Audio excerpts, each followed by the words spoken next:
Why am I running around like my tail is on fire?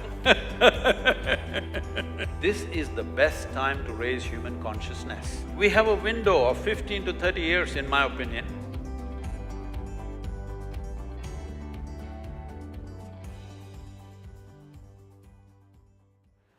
You've been traveling, talking, speaking, connecting on an incredible basis. You've used the digital medium, you've connected with youth. You seem to be on a roll and a drive. You want to spread your message very quickly. What is your purpose now in the way you are connecting globally and in India?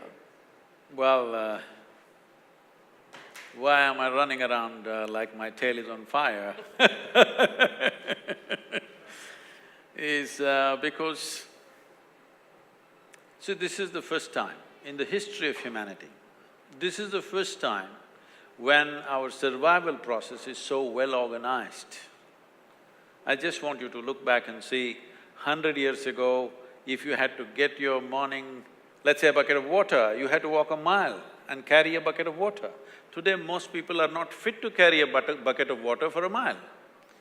So, if you have a little bit of money, you can buy everything that you need for 1 month and stay in your house and your survival is taken care of. Never before human survival was so well organized. All the time we've been struggling with survival.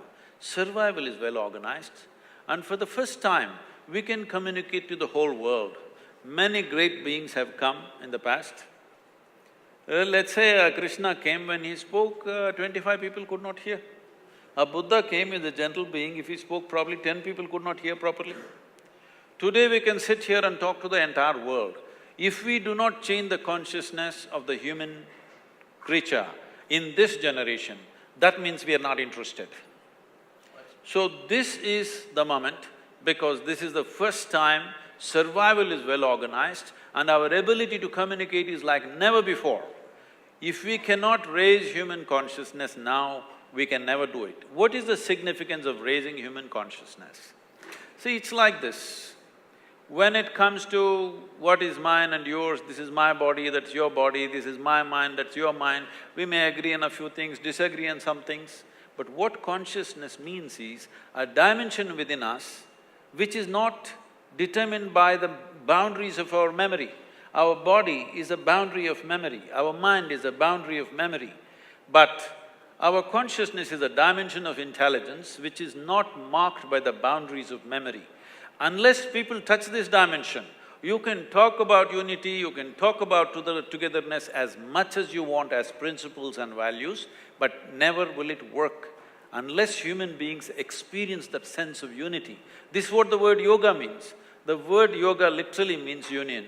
This means, right now for most human beings, their experience of life is such, it is me versus the universe. It's a stupid competition to get into. Me versus the universe.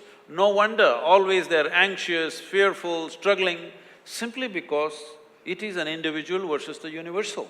Yoga means to consciously obliterate the boundaries of your individuality. If you don't do this, you will never come to ease in your life. Forget about well-being, forget about blissfulness, forget about ecstatic states, you will not even come to total ease. I don't want to throw a challenge at you, but it is really something everybody has to check out. How many people can sit in one place with absolute ease, without any sense of any kind of stress upon them, simply by themselves, not with anybody else, just by themselves? I'm telling you, over 95% of the people cannot sit in ease in any given place, because it's always this little boundary of an individual and the universal. So raising of consciousness this means that human being comes to ease. Only when you come to ease, you are not in a fighting mode. This fighting mode has to go. Survival for the fittest is over. Now survival is available for all of us. This is the time to put down your fighting mode and see how to do something else. And now we have wonderful things coming that everybody fears. That also I've been invited to all kinds of conferences and people, academics coming and asking me, Sadhguru, this artificial intelligence is coming, what will we do? We will lose our jobs. I said, isn't it great, we'll all be on a vacation. See, the same thing, when the machines came, I know that these things happened. When the cranes came to lift things out of the ships and stuff, all the porters' unions protested. If the machines lift the cargo, what are we going to do? We want to carry it. So now the academics are talking the same language. If the machines do all the academic work, all the information-based work, what are we going to do? This is the same labor class now, new labor. So, this is a time when physical work and intellectual work, everything that is memory-based, data-based, is going to be done by a machine. This is the best time to raise human consciousness. And we have a window of 15 to 30 years, in my opinion, because right now, as I said earlier, because people are thinking logically, heavens are collapsing in their minds. It only existed in their minds, now it's collapsing. Because heavens are collapsing, people are tending to move towards all kinds of things, particularly chemical use.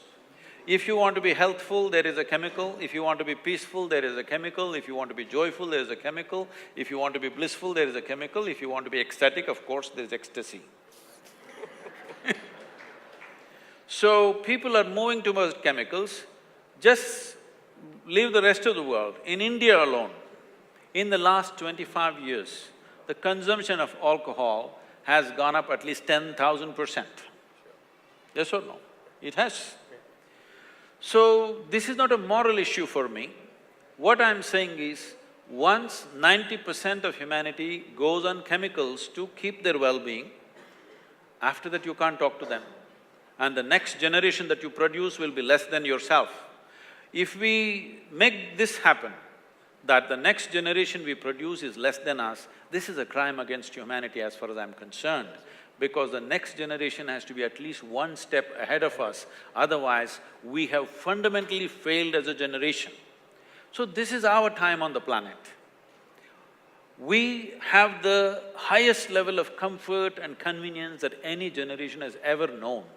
Are we also going to be the greatest generation ever? This is the question before all of us.